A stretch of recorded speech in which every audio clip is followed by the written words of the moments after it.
freedom all over the world to cooperate with this flag. Hail Vande Mataram! Hail Vande Mataram! Because she was a fearless woman and freedom fighter, she helped many revolutionaries with money and materials. She died on August 13, 1936.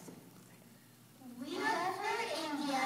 India is for Indians. Hail and sing Vande Mataram.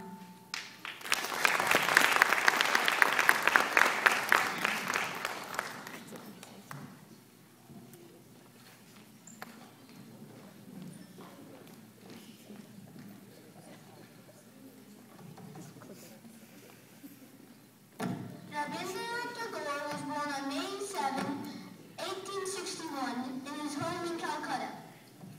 After his attempt to study law in England, at which he was not successful, he returned to India and instead pursued a career as a poet, philosopher, and educator. All of his poems are in native language Bengali. In 1912, on his way to England, he began translating for the first time his latest selection of poems, Gita Anjali, into English. In 1913, he became the first Asian to become a Nobel Prize winner for this collection of poems. He was awarded knighthood by British King George V. Tagore has penned anthems of two countries, the Indian and Bangladeshi national anthem. Gurudev Tagore and his songs were popularly known as Rabindra Sangeet. He is truly a man of the whole earth, a product of the best of both Indian and modern Western cultures.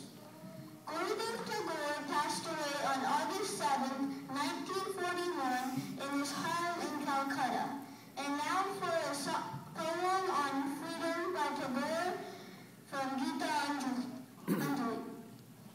Where the mind is without fear and the head is held high, where knowledge is free, where the world has not been broken up into fragments by narrow domestic walls, where words come out from the depth of truth, where tireless striving stretches its arms towards perfection, where the clear star of reason has not lost its way into the dreary desert sand of dead habit, where the mind is led forward by deed into ever-widening thought and action, into that heaven of freedom, my Father, let my country awake.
is calling to my heart in the voice of the wind. My heart is weary and sad and alone, like the dreams and the fluttering leaves have gone. And why should I stay behind?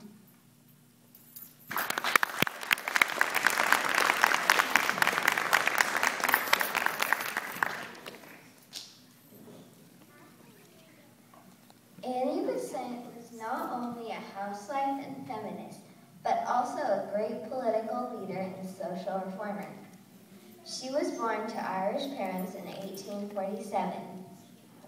After becoming a member of the Theosophical Society, she traveled to India at the age of 46. She started many educational institutions in India, including the Hindu College in Banaras. While in India, she involved herself with the country's problems. She worked with tireless zeal for the freedom of the country. Annie also joined the struggle for Indian home rule and was interned by the British during the First World War. She was the first woman president of the Indian National Congress. With her death on September 21st, 1933, the life of a great political leader came to an end. This was the presidential address delivered by Annie Besant at the 32nd Indian National Congress, held in Calcutta on December 26, 1917. Better remain silent. Better not even think if you're not prepared to act. So long as I can serve India, I shall continue to do so. I love the Indian people as I love